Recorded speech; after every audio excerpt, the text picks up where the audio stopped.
Welcome back in my YouTube channel. मेरे YouTube channel में आप सभी को स्वागत है। आज हम लोग डिस्कशन करने वाले हैं गुड्स एंड सर्विसेज टैक्स।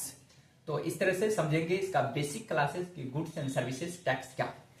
तो देखिए, गुड्स एंड जो सर्विसेज टैक्स होती है ये एक प्रकार का इनडायरेक्ट टैक्सेशन होती है। और इनडायरेक्ट टैक्सेशन की मतलब होती है जो गुड्स एंड जो सर्विसेज पे जो चार्ज की जाती है उसको बोला जाता है इनडायरेक्ट टैक्सेशन। मतलब क्या समझे कि indirect tax means the tax levied और charge on goods and services.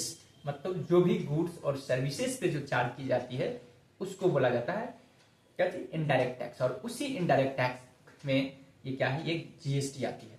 तो पहले से जो थी इसका हिस्ट्री की बात करें तो जीएसटी तो आया, कब आया, तो 1 जुलाई 2017 को आया।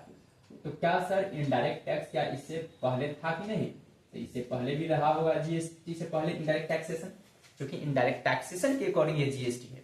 तो जीएसटी तो हमारे इंडिया में सबसे पहला 1 जुलाई 2017 से ये एक्ट एस्टैब्लिश हुई।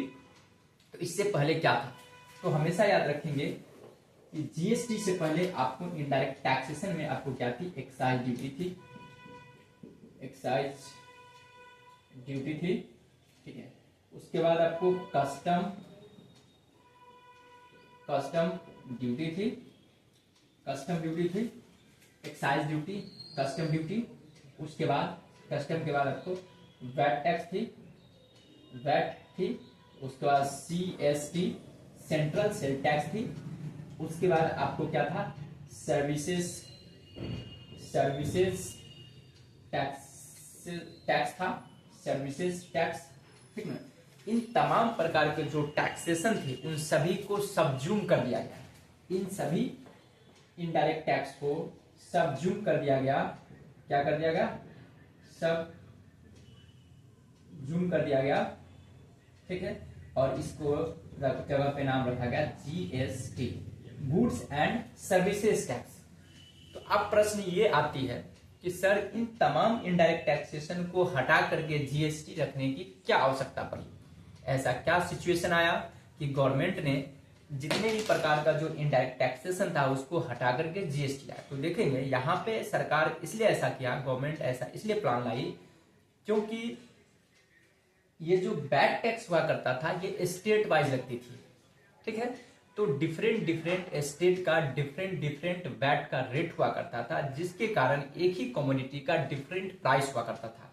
बंगाल में जाओ तो वहां पे उस गुड्स का कुछ अलग प्राइस है, झारखंड में कुछ अलग प्राइस होती थी, बिहार में उसी प्रोडक्ट का कुछ अलग प्राइस होती थी, जिसका एक ही रीजन था वो वैट टैक्स, क्योंकि VAT tax state wise charge होती थी, ठीक है। उसके बाद एक ही कमोडिटी पे excise duty, custom duty, VAT, CST, services tax लग जाया करता था, जिसके वजह से किसी भी गुड्स का प्राइस काफी हाई हो जाता था, ठीक है।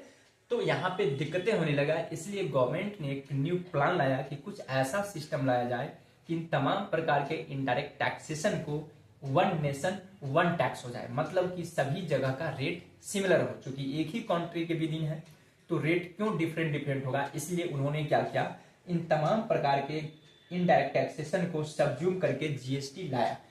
अब बातें रहा कि सर एक्साइज ड्यूटी कब लगती थी, तो हमेशा याद रखेंगे एक्साइज ड्यूटी जो हुआ करता था manufacturing of goods and services पे लगते थे।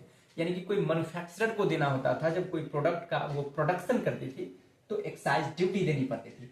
कस्टम ड्यूटी, इस कस्टम ड्यूटी में दो आती है आपको, इंपोर्ट और एक एक्सपोर्ट ड्यूटी, इंपोर्ट ड्यूटी और एक्सपोर्ट ड्यूटी, ठीक है। इंपोर्ट और एक्सपोर्ट ड्यूटी, ठीक है। उसके बाद VAT tax, value added tax. मतलब वैल्यू एडेड टैक्स मतलब जो भी सामान बाइंग और सेलिंग होगा तो वहां पर वैट लगेगा। सीएसटी भी वही होता था, सेंट्रल सेल टैक्स। मतलब अगर कोई भी गुड्स को बाइंग सेलिंग होगा, लेकिन ये इंटर स्टेट का मतलब यदि वन स्टेट से अनदर स्टेट के बीच यदि ट्रांजेक्शन होगी तो वहां पर सीएसटी लगेगी। और वैट टैक्स क्या होती थी, विदिन यदि आप स्टेट से परचेज करते हो मतलब बाइंग सेलिंग, तो वहां पर वैट टैक्स लगती थी।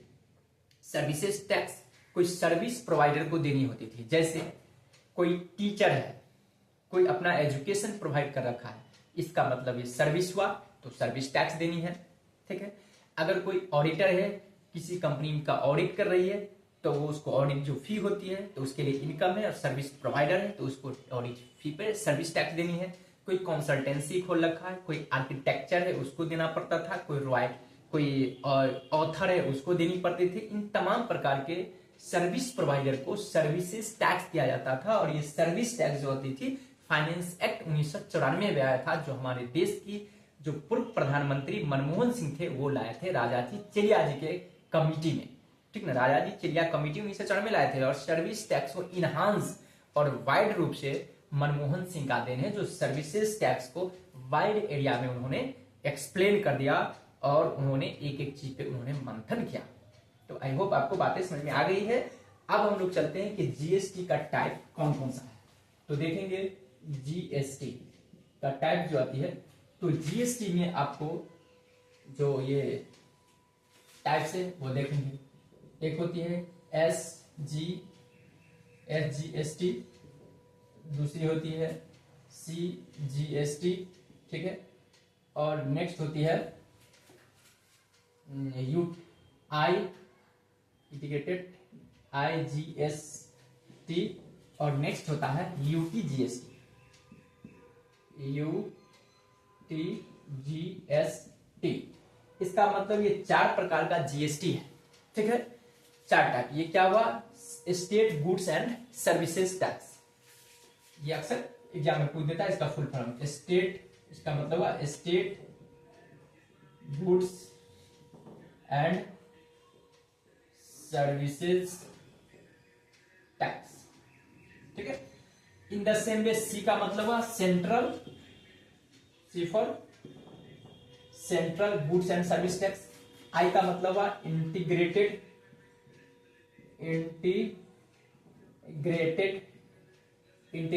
गुड्स एंड सर्विसेज टैक्स, सभी का मतलब गुड्स एंड सर्विस टैक्स। और यूटीजीएसटी का मतलब हुआ यूनियन टेरिटरी,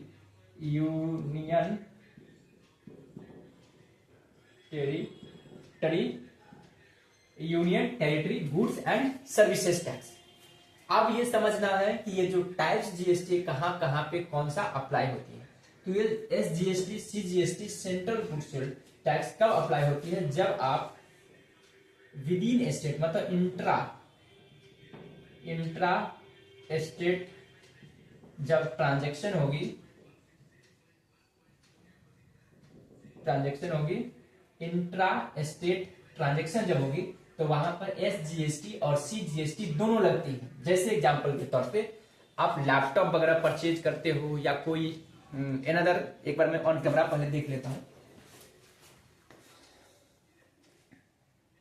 ठीक है सर, दिखाई दे रही है, ठीक है।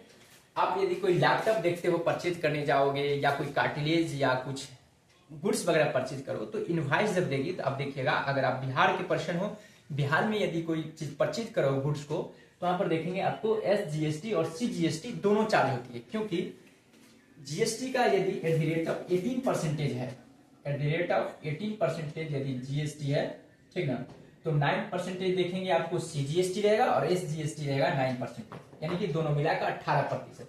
चूंकि ये बाइफर्केशन की जाती है कि इसका 50% स्टेट गवर्नमेंट को होगी और 50% क्या हो गया सेंट्रल गवर्नमेंट को जाती है, ठीक है। आई होप आपको बातें समझ में आ गई होगी। आईजीएसटी जो होती है यदि इंट्रा, ठीक ना, इंटर स्टेट यदि ट्रांजैक्शन है, इंटर स्टेट ट्रांजैक्शन है, ठीक ना, इंटर स्टेट यदि ट्रांजैक्शन होती है वहां पर आईजीएसटी यानी कि integrated goods and services tax charge की जाती है, ठीक है। यहां पे क्या होती है, जब आप इंटर स्टेट का मतलब होता है आउटसाइड स्टेट। जैसे मैं बिहार का पर्सन हूं, यदि कोई लैपटॉप वगैरह अगर मैं बंगाल से परचेज करूंगा तो वहां पे तो बंगाल गवर्नमेंट और बिहार गवर्नमेंट में बंटवारा में प्रॉब्लम हो जाएगी, तो वहां पे क्या किया जाता है, आईजीएसटी लगा दिया जाता है। मतलब ये स्टेट गवर्नमेंट, ये सेंट्रल गवर्नमेंट लेती है। आईजीएसटी किसके पास जाती है? Central government. और ये सेंट्रल गवर्नमेंट क्या करेगी, कुछ बंगाल को देगी, कुछ अपने पास रखेगी, तो ये होती है। तो वहां पर फिक्स रहेगा 18 तो 18 लगेगा, 12 तो 12% लगेगी। यूटीजीएसटी यूनियन टेरिटरी स्टेट में लगती है। अगर आप यूनियन टेरिटरी स्टेट अगर ट्रांजैक्शन है स्टेट ट्रांजैक्शन, तो वहां पे आपको IUT GST चार्ज की जाती है। जैसे आप ट्रांजैक्शन करोगे, चंडीगढ़ हुआ, चंडीगढ़ हो गया, अंडमान निकोबार, जम्मू कश्मीर, इन सभी स्टेट में जो भी है वहां पे आपको UT GST अप्लाई होती है। दिल्ली भी है आपको एक। तो इस तरह से हम लोग समझे। अब आगे समझते हैं रेट ऑफ GST क्या होंगे, तो वो हम लोग नेक्स्ट अपकमिंग वीडियो में स्टडीज करेंगे। तो इस तरह से हम लोग इस चैनल से बने रहेंगे, और जो भी दिक्कतें होगी, जो भी इश्यू होंगे, आप मेरे व्हाट्सएप नंबर है, इस व्हाट्सएप नंबर से आप पूछ सकते हो। क्या है, तो मेरा व्हाट्सएप नंबर है आपको 9155250697। इस नंबर से आप हमको संपर्क कर सकते हो, और कोई क्वारी हो तो पूछ सकते हो। जो भी न्यू चैनल से होंगे वो प्लीज सब्सक्राइब करेंगे, ताकि जो भी अभी जो चल रही है बिहार में STT का एग्जामिनेशन होने वाला है, उसमें आपको एडवांटेज करेगा। बिहार का बेट का जो एग्जामिनेशन होने वाला है उसके लिए एक एडवांटेज होगी। UGC नेट का प्रिपरेशन करते हो, इन तमाम प्रकार के जो कॉमर्स से रिलेटेड जो कॉम्पिटिटिव एग्जामिनेशन होने वाला है, मैं उनसे रिलेटेड जो भी टॉपिक होती है मैं अपने यूट्यूब के माध्यम से सभी को एक्सप्लेन करता हूं, और टाइम टू टाइम मैं अपने यूट्यूब के माध्यम से आप लोगों तक पहुंच पाता हूं। और आप लोग बताएंगे कि कैसा लगा क्लास, क्योंकि आप लोग जब मैसेज करते हो, अच्छे अच्छे मैसेज करते हो, तो मुझे काफी एनकरेज होती है, खुशी मिलती है, लगता है कि मैं कुछ कर रहा हूं। तो क्योंकि अगर आप वीडियोज को वॉच करके यदि आप अपने नॉलेज को इन्हांस करते हो तो मुझे बहुत अच्छी लगती है। Okay, bye bye, have a nice